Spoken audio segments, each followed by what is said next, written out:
Today I will show you a sci-fi, drama, mystery film from 2019, titled I Am Mother. Spoilers ahead. Watch out and take care. In a repopulation facility, one day after the event that caused humanity's extinction, there are 63,000 embryos and no human occupants yet. The mother robot, whose main mission is to raise the new human population, is getting ready to raise the first human being after the event. She opens the canisters containing the embryos, takes out the first one, and places it in a gestation chamber. The embryo will gestate into a baby in just 24 hours within the artificial womb. Mother waits patiently, as bombs are heard outside of the facility. Once the fetus has developed into a baby, mother can begin raising the child into a human. The next sequence of the film shows the full developmental stage of the child. Baby is seen taking its first steps, laughing and crying, running around and playing, all under the watchful eye of mother. Baby turns little girl in no time and can be seen making origami animals with mother, dancing ballet, and putting stickers on the robot. One day, the child asks mother why there aren't any more children there, and mother takes her to the embryo room to show her the rest of her siblings. 13,867 days after the event, the repopulation facility now has one occupant. Daughter is already a teenager. She wakes and watches some videos on her tablet while having breakfast. Mother comes in and her hand starts to glitch, so daughter insists to take a look at it. Daughter fixes mother's glitching hand without a problem. Later, daughter gets a little carried away in her ballet practice and is late for her ethics class with mother. The robot asks her to solve a difficult hypothetical situation, but the girl is distracted by her thoughts.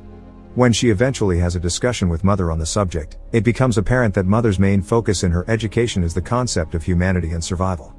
Mother is worried about the way she answers this particular question because daughter has an important exam coming up soon that would reveal the efficacy of her upbringing. That night, daughter has some difficulty sleeping, so she watches some videos until there is a power outage in the facility. She goes looking for mother, but soon realizes that she's out of power too. Then, daughter finds a broken power line and hears a mouse running around. She sets a trap and manages to fix the problem with the power. While she waits for the power to fully come back, daughter catches the mouse. As soon as the power comes on, so does mother. She finds daughter and the girl shows her the mouse. The little critter worries mother because it might mean that there is a breach in the airlock of the facility. That would mean the contagion from the air outside might leak inside, and the mouse might be a carrier too. Despite daughter's protest, mother incinerates the mouse, explaining how dangerous contamination of the facility might be, not just to her, but the embryos as well. Mother also decontaminates the airlock and quarantines the area. A few days later, they celebrate daughter's birthday and mother gives her a gift. During daughter's birthday dinner, she asks mother if there is a possibility that she is wrong about the habitability of the planet. The robot simply reminds her that she hasn't been wrong about anything so far. The same night, daughter hears something coming from the direction of the airlock. She goes to check, and when she doesn't see anything through the first hatch, daughter puts on a protective suit. She hears something outside again and, despite her better judgment, takes off the mask and opens the first hatch. Daughter gets close to the other hatch when she hears a woman screaming for help, saying she's been shot. Daughter quickly gets another suit, places it in the airlock, and when she's safely out, she opens it. Suddenly, an alarm goes off, waking mother as well. The woman enters the airlock and daughter tells her to put on the suit, then the woman begs her not to tell mother. Daughter agrees, and when the robot arrives she says that she opened the hatch for just a second. Mother scolds her and, as a form of punishment, decides to give her the important exam at that instant. In the next shot, both are at the classroom and mother is giving daughter the exam, with an hour to complete it, while she tends to other things. As soon as mother leaves, daughter goes back to the airlock, finding the woman unconscious. She shuffles through her bag, finds a gun which she tucks away, and wakes her up. Daughter tells her that she'll give her all the medicine she needs, but that they can't stay there. The woman sees the water and goes to take off her mask, telling daughter that she's been lied to about the contagion. Daughter manages to hide her away in another part of the facility, before mother returns to the airlock, and leaves the woman there to get the medicine. While she puts everything that she needs from the infirmary together, mother finds the mask near the airlock. Daughter breaks one of the medicine bottles and cuts herself on it when she hears mother passing by. The woman takes out the rest of the suit and sees mother burning the mask in the incinerator, freaking out and searching for her gun. When daughter comes back, the woman sneaks up on her and asks for her gun, telling her about the droid she saw. Daughter says that it's mother, but the woman tells her that droids like her mother were the ones to hurt her. Meanwhile, mother notices that daughter isn't taking her exam and comes looking for her. The woman hears her coming, grabs the gun, and when daughter screams for the robot, she grabs her too. Mother sprints toward them, and as soon as she enters the room, the woman shoots her. Before she can do any serious damage, however, mother gets to her and incapacitates her instantly. Daughter begs her not to kill the woman and tells her that she needs their help because she's hurt. Mother doesn't have a problem helping the woman, But she does have a problem with daughter lying to her. They take her to the infirmary, but mother makes daughter wait outside. Because daughter can't hear anything from the infirmary, mother is free to interrogate the woman freely while she treats her. The woman refuses the penicillin for her wound, as mother keeps conversing. She says the contagion story was a necessary lie to guard daughter against certain things. Mother tells the woman that her primary objective is to take care of humanity, but if she refuses treatment for her wound, mother can't do anything to make her take it. She leaves the infirmary with daughter running after her and asking about their conversation. Mother puts the gun away and explains her version of the story about the droids. She tells daughter why she needed to lie to her to protect her from the dangers outside of the facility. Furthermore, she says that the parameters that govern her are different than those of the droids outside. Daughter has a hard time processing the new information, but still believes mother, who tells her that if the woman would have shot her a few millimeters further, she would have destroyed her CPU. As mother tends to daughter's hand wound, she asks her if the woman mentioned any other survivors which they can help as well with her cooperation. Daughter thinks that the woman might listen to her more than she would mother. Later, she goes through her bag, and among a bunch of trinkets, she finds a book with portraits drawn in it. Daughter flips through the portrait book and finds one particularly interesting. She goes to the infirmary to talk to the woman and asks her about the people. The woman's suspicion of mother can be felt in her conversation with daughter too, thinking that it told her to go through her stuff and question her. She's not wrong, mother did manipulate the girl into doing that. Actually, daughter was just curious about the woman to be susceptible to that manipulation. Daughter stands her ground defending mother, when the woman tells her about all the horrible things that the droids have done. After the talk with the woman, daughter finds mother repairing herself. She apologizes to her for letting the woman in without thinking of the consequences. As always, mother is full of understanding and allows her to ask all the questions about the similarities between her and the other droids. Daughter's questions feel like jabs, but mother still dodges all of them and manages to learn a few things from daughter in return. Lastly, daughter tells mother that the woman is getting worse. They both go to see her and mother tells the woman that she waited too long to take the penicillin, so now she would need to get surgery, or otherwise, her infection will get worse. The woman refuses to let mother touch her and daughter volunteers to perform the surgery instead. Next, daughter can be seen checking the wound and telling mother where the bullet is lodged in the woman's body. She thinks that the best way to pull the bullet out would be to drill in it and take it out that way. However, the woman refuses anesthesia, which would make it insanely painful for her. She can barely even make it through daughter cleaning her wound. The woman turns her head as daughter goes in with the drill, subsequently, calmly performing the procedure and taking out the bullet. After that, she loses her nerve and vomits. Later, daughter waits for the woman to wake up because she passed out from the pain. When she does, daughter explains that her IV is a saline solution and calms her a little. She gives the woman some food which she practically devours, and then thanks to the girl for what she did for her. They continue to talk and bond, as mother observes them from afar. The next day, daughter is still in the infirmary next to the woman. The woman is looking through the portraits and daughter sees it as an opportunity to tell her that they can house the survivors in the facility if she shares with them where they are. She trusts the girl, but not the droid, and tells her that whatever she shares about the people, daughter must keep a secret. When the girl agrees, the woman tells her about the camp in the mines where she spent most of her life. Then she tells her that she got to the facility escaping from the droids that killed her stepbrother. She shows daughter his and his wife's portraits in her book and tells her that his parents raised her as their own when she was orphaned. Daughter asks about the portrait of the boy she saw before and the woman tells her that he's about her age. The girl keeps insisting that they should bring the survivors there, but the woman gives her the alternative to join her and the others in the mines where it's safer.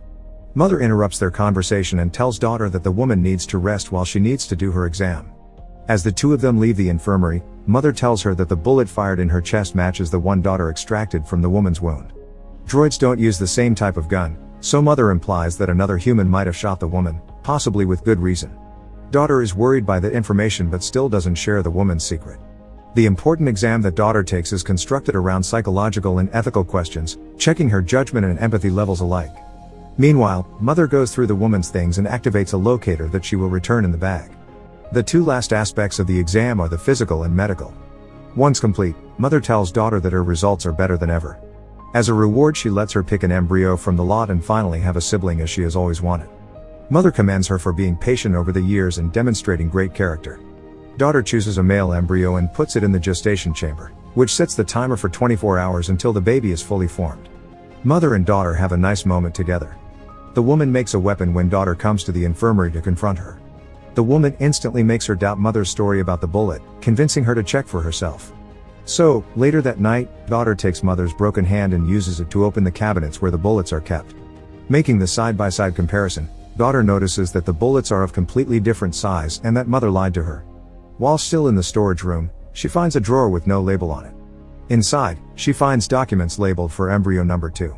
Daughter checks the embryo containers and realizes that she wasn't the first, but the third child that came out of that lot. The documents state that the subject was a failure, but the child in the photo looks like daughter when she was younger.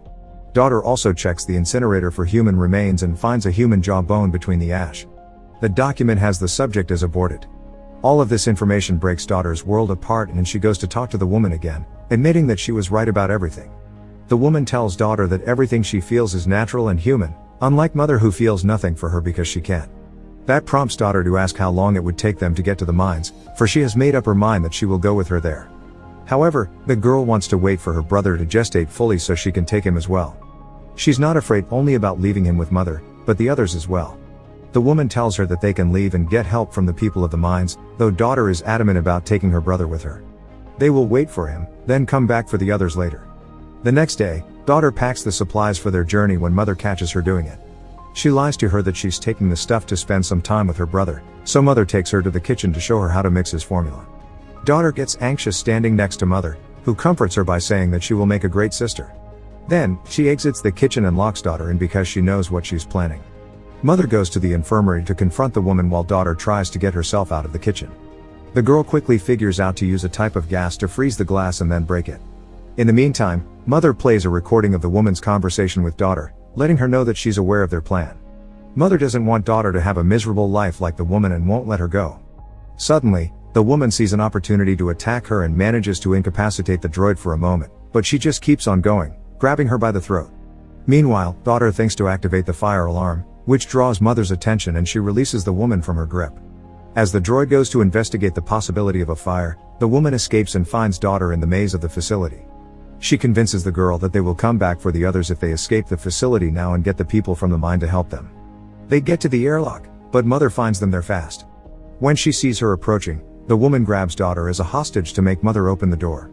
With no intention of getting daughter hurt, mother complies with her demand, and the two of them escape the facility finally. Suddenly, daughter is confronted with the realities of life outside and attacks the woman. She subdues her and tells daughter that they need to find cover. As they walk toward their destination, they immediately get tracked down by the droids, though they hide in the cornfield to stop them from following. Daughter asks the woman about the cornfield and she tells her that it showed up with the other droids 6 months prior. Before that, humans could hardly breathe the air. After a long journey through the desolate landscape, they arrive on a beach with a massive shipwreck and tons of cargo containers. It's daughter's first time seeing the ocean. She doesn't take long to understand that the woman actually lives in one of the containers with a dog. The woman confesses that she fled the mines years before because the people that lived there began treating each other terribly when the hunger struck. She tells daughter that there is no hope in finding them because they've all gone mad. Daughter gets struck by the doom of the woman's life outside and feels terrible for leaving her brother behind. Even with the woman doing her best to convince her to stay, daughter eventually leaves her behind and goes back to the facility by herself. When she arrives before the facility, the droids guarding it aim their weapons directly in her heart. However, when daughter demands to speak to mother, they let her pass without a problem. The door opens for her to enter and she immediately disables it, to stop the droids from coming inside. Daughter grabs an axe and starts looking for mother, when she hears her brother crying and mother telling her that she's glad for having her safe at home. When the girl peeks at mother and the child, she decides that she wants to see him up close. Mother tells her to come closer but leave the axe behind. As mother explains her purpose and the purpose of the facility, daughter keeps dropping her guard. The droid tells her that her objective was to make a better human, superior to the ones that destroyed the planet as well as themselves. Even though she was the one to ultimately create the extinction event, mother did it all to elevate her human creators to a higher level. Daughter asks to hold her brother and approaches mother, then finally drops the axe, as if she's made her decision about what needs to be done for the future. Mother calls him perfect and daughter confronts her about the way she handled the other children before her. The droid tells her that she's holding the baby too tight and walks toward her when daughter flees the room, trapping mother with the door. She goes into the other room and gets the gun, as the other droids begin breaking down the airlock. Mother tries to free herself from the door as well, when daughter shows up in front of her with the gun, telling her to call the others off. The droid explains that there is no difference between her and the other droids and machines on the planet. They are all mother, a single consciousness with numerous bodies. Daughter lowers her gun, realizing that mother did kill all the other people. Mother gives her the option to either stay with her and raise her brother or leave the facility without him. Daughter gives her the third alternative, which is for her to take care of him herself, to do what she was raised to do. Daughter asks mother for a chance to show her what she is capable of, and the droids stop breaking down the airlock. Mother tells daughter how to disable her. She shoots her CPU, after saying that she won't need her anymore. Daughter breaks down and cries, carrying the whole of humanity on her back. Simultaneously, the woman finds the tracker in her bag, and mother shows up at her home in the body of one of her droids. She tells the woman that she has fulfilled her purpose, implying that she was one of the babies born before daughter. In the last moment of the film, daughter is seen singing to her brother and then checking on the rest of her siblings in the embryo room. Make sure to subscribe and turn on notifications so you can watch more videos like this. Thanks for watching.